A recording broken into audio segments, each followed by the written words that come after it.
এই জীবনটা অনেক ছোট, কিন্তু এই ছোট্ট জীবনে আসা মানুষগুলো অনেক বেশি বড়। আর তারা কিভাবে এতটা স্বার্থপর হয় আসলে সত্যি বুঝতে পারি না মাঝে মাঝে। তারা নিজের স্বার্থের জন্য কত কি না করে, গিরগিটির থেকেও বেশি রং পাল্টায় তারা। ছোটবেলা থেকে অনেক মানুষ দেখেছি, কেউ নিজের স্বার্থের জন্য আমার সাথে কথা বলছে, কেউ নিজের স্বার্থের জন্য আমাকে দিয়ে কাজ করাই নিছে, কেউ বা নিজের ইচ্ছে মতো সব কাজ করাই নিছে। তো আসলে মানুষের মধ্যে ডিফারেন্সটা কোথায়? আসলে সত্যি কি মানুষের মধ্যে ডিফারেন্স আছে? মানে আমি যাকে বিশ্বাস করে একটা কথা বললাম, সে এই কথাটাই অন্য কারোর কাছে বললো। মানে সে তো জাস্ট আমাকে একটু ইউজ করলো, যে সে আমার কাছ থেকে কথাটা নিয়ে অন্য কারোর কাছে বললো। আমি বুঝি না যে আমার লাইফে কিসের জন্য এরকম মানুষ আসে।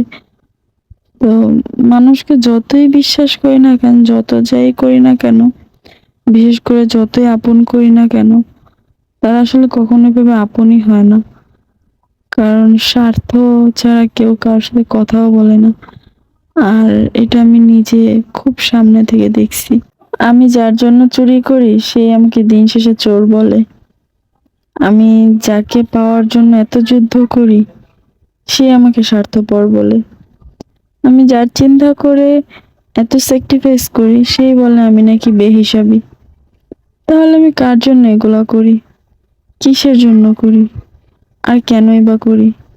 আমি মাঝে মাঝে নিজেকে খুব কি বলবো, খুব বাজেভাবে মনে হয় আমি আছি যে আমি তার জন্য এতটা স্যাক্রিফাইস করতেছি, কিন্তু সে বলতেছে যে আমার জন্য সে এটা করে ওইটা করে।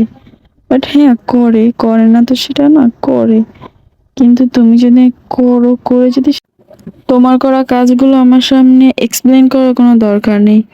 কারণ আমার এতটুকু বোঝার মতো ক্ষমতা হয়েছে যে কে কতটুকু আমার জন্য করে আর কে কতটুকু আমাকে সম্মান দেয় আর ভালোবাসে।